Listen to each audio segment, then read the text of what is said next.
Good evening. My name is Dionis Castillo, and I'm going to be doing the presentation about the present tense and past tense of the verb to be. So, as an introduction, I can say that the verb to be is one of the most important verbs in the English language, and it is used to indicate existence, the identity, or the state of being of a subject. So the verb to be is used in a variety of contexts and is essential to forming complete sentences in English. Okay, so the verb to be can be done in the present tense. And to do that, we're going to be using the words and, is, and are. And this present tense is used to describe the present state of a subject. So if I were to say, for example, I am a teacher, I am saying that right now, at this very moment, I am a teacher. I'm not saying that sometime in the future or sometime in the past I was or I will be a teacher. No, I'm saying that right now at this moment I am a teacher. So we need to follow some grammatical rules to form this present tense of the verb to be. And these rules are, if we're going to form sentences that are positive, negative, or interrogative sentences, we need to start first in the positive way. If we're going to be doing a positive sentence, we need to start with the subject, which is going to be I, you, he, she, it, where, you, they, and then we are going to follow it with the verb that corresponds to each subject. So we're going to be using an, are, or is.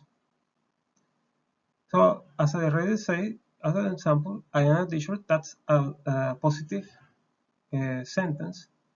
And if we want to change it into a negative sentence, then we need to add the word not after the verb. So if I were to say, I am a teacher in a negative way, I would have to say, I am not a teacher.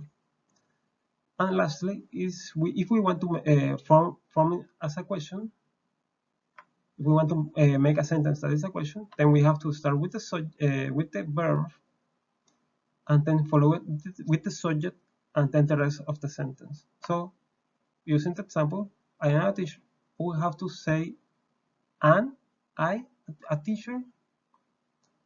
So that's how we form sentences using the present tense of the verb to be. Okay, so to form sentences of the past tense of the verb to be, we need to include the words was and were. And this past tense of the verb to be is used to describe the past state of a subject. So if I were to say, for example, she was happy, I can say that the person I'm referring, she, the subject, sometime in the past was in a state of happiness. So she's not happy right now. I don't know if she will be happy, but I'm saying that sometime in the past she indeed was happy. So similarly, as it was with the present tense, we need to follow some grammatical rules to form positive, negative, or question interrogative sentences. And to form positive forms, we need to start with the subject and then the verb. So we are going to be using was or were. And if we want to form negative sentences, we need to use the subject, the verb, and then add the word not. And we can shorten it. So for example, if we are going to say she was happy in a negative way, we can say she wasn't happy or she was not happy. And to form a question and to form a sentence in the form of a question, we need to say we need to start with the verb, then the subject, and then the rest of the sentence. So, as an example, can we say, was she happy? So that's how we form the past tense of the verb to be.